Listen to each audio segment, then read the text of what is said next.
Hey y'all, welcome back to my channel. My name is Taryn and you are watching Sew in the City on YouTube. I want to start by saying I'm so grateful to have you here. I really appreciate it.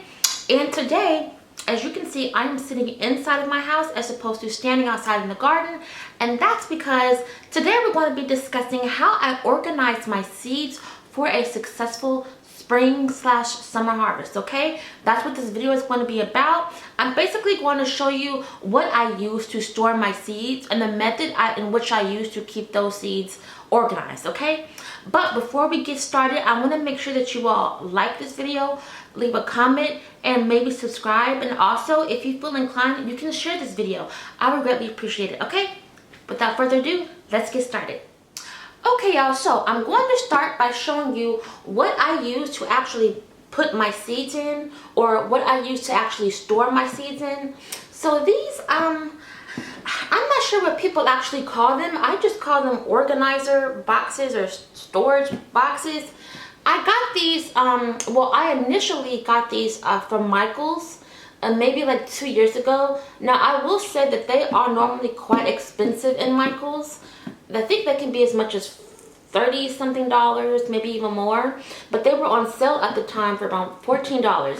So I got 2 of these, and I think they were just called storage bins or something like that, colorful storage bins.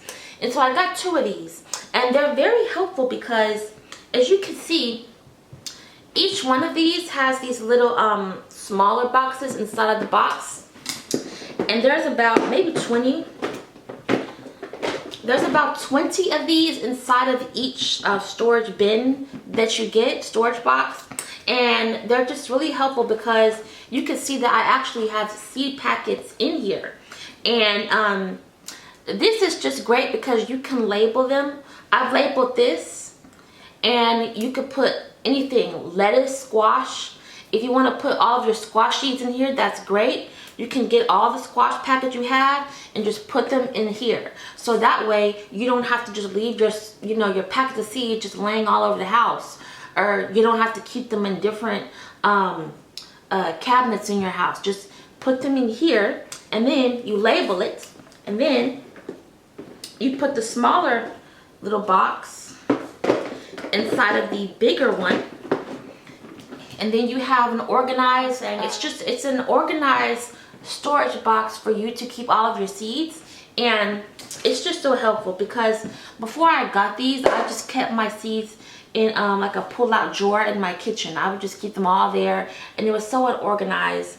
And I know that works for some people, and it did work for me for maybe about a year, but then I just needed something better. So I started doing this. And also, I might change up how I label these because, well, I use some tape to put these little labels on them. I don't know where I got these labels from. I may have gotten the labels from Michael's as well, but I don't like them because they keep coming off. These labels keep coming off. So, and I've added tape on them again, but the tape keeps coming off as well. So I think I'm just going to start using a Sharpie to actually just write on here, and hopefully that'll do better because this keeps coming off.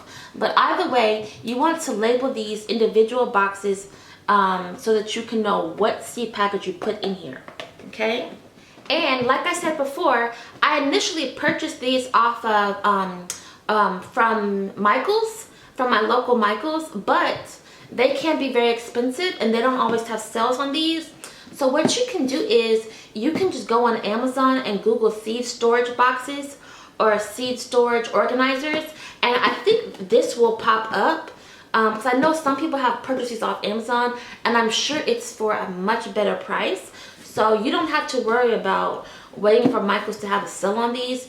Just go on Amazon and put in like seed storage containers or seed storage organizers, and you'll be able to find these for a much better price. I forgot to mention that.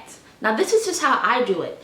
After I get all of these individual organizers inside of each one labeled, after I label them with whatever is in there, like if I'm putting squash packets in one, I'll label it squash.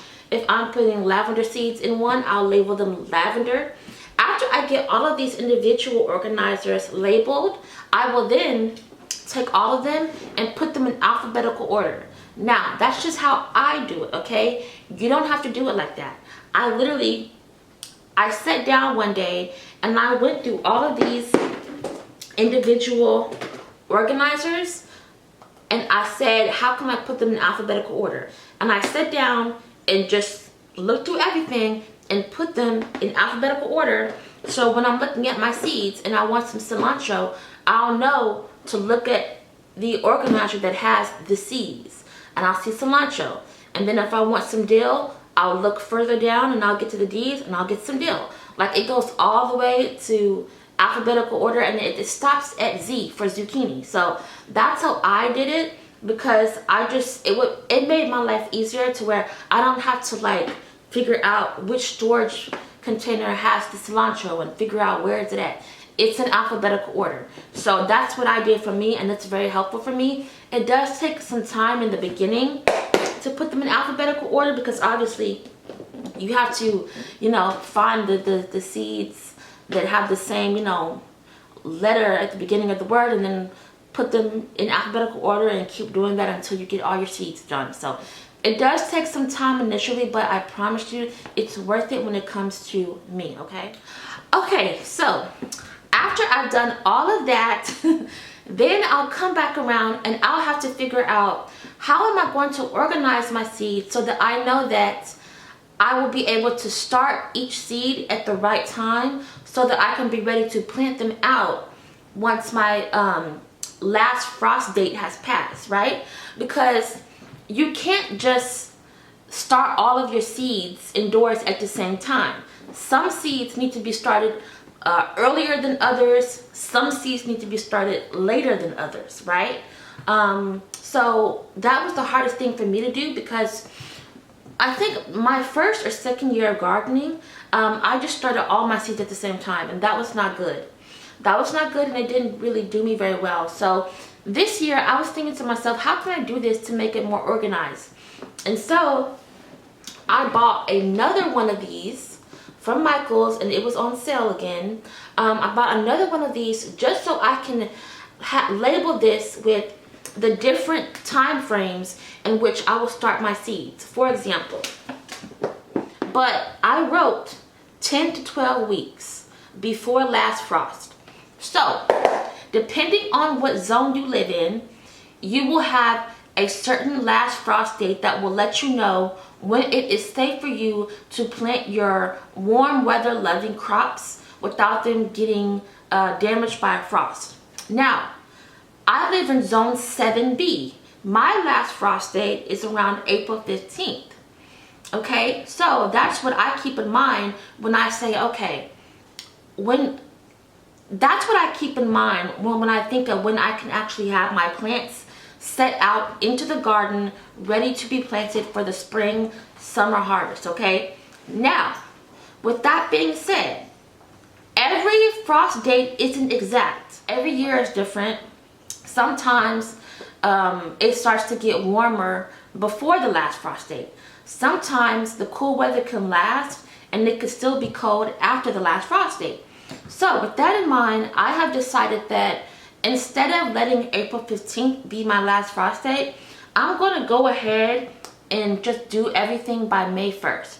I'm going to let May 1st be the date or August 30th, like sometime in between August 30th and May 1st, I'm going to let that be the time in which I actually plant my summer loving crops outside, just to be safe. Like I said, the weather can be different each year and you just want to be safe and be cautious. So with that in mind, when I sit here and I look at this and I put 10 to 12 weeks, I will then look at the date of May 1st, right? And then I'm gonna go back 10 to 12 weeks. And whatever that lands on, when I go back from May 1st, 10 to 12 weeks, that date is going to be the date when I start these seeds that I put in here indoors, okay? That's how you do that. You're going to say, okay, let me look at the calendar and let me start at May 1st. Let me go back 10 to 12 weeks. That's going to be the date in which you start these seeds indoors, okay? And you don't want to go you don't want to stray from this. Whatever you put on this is when you start those seeds. Because if you start them anytime outside of here, then your seeds may not be ready by the time, you know, your last frost date hits. So be mindful of that, okay? So I'm just going to give you an example of the kind of seeds that I put in one of these organizers with the time frame on it. So this one has 2 to 3 weeks before last frost, okay? That's what this one has. And when I open this up, I see that I have some flower seeds. Now, these aren't just any flower seeds. These are sunflower seeds, okay? And that's my favorite sunflower seed. I'm sorry, it's so beautiful. But these are sunflower seeds. So, therefore, I know that when it is 2 to 3 weeks before my last frost, I know that it's going to be time for me to plant these sunflower seeds, okay? So, all of these seeds that are in this organizer, and they have labels on them about when to plant before the last frost, these are not going to be planted outside at all before my last frost. All of these seeds in here are going to be planted indoors inside of my seed starting room before the last frost. That way I can keep them temperature controlled, and I can wash them, and I can make sure that they're growing well. And once the last frost date has passed, then I will take those seeds that I started indoors, and then I will put them outside, okay? Okay, y'all, thank you for watching this video. I hope you enjoyed it, and I hope you learned a little bit about how I organize my seeds for a successful spring/summer harvest. And I hope you took something away that maybe you can use when you organize your seeds, okay? But before I let you go, don't forget to like, comment, and subscribe. And don't forget to share this video if you feel inclined to do so. I would greatly appreciate it. Thank you so much. And don't forget, no matter what you're going through, remember, just keep sowing, okay? Bye.